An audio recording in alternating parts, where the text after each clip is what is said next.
How high can you jump? I'm going to show you how to complete the vertical jump test.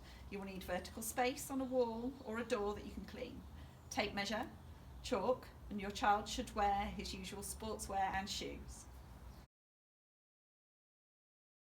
So stand sideways to the wall, heels down. You're going to reach up and touch as high up the wall as you can.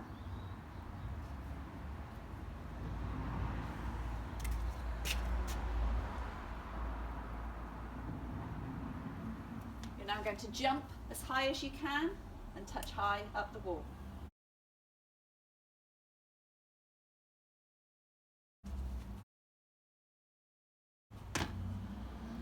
The difference between is measured.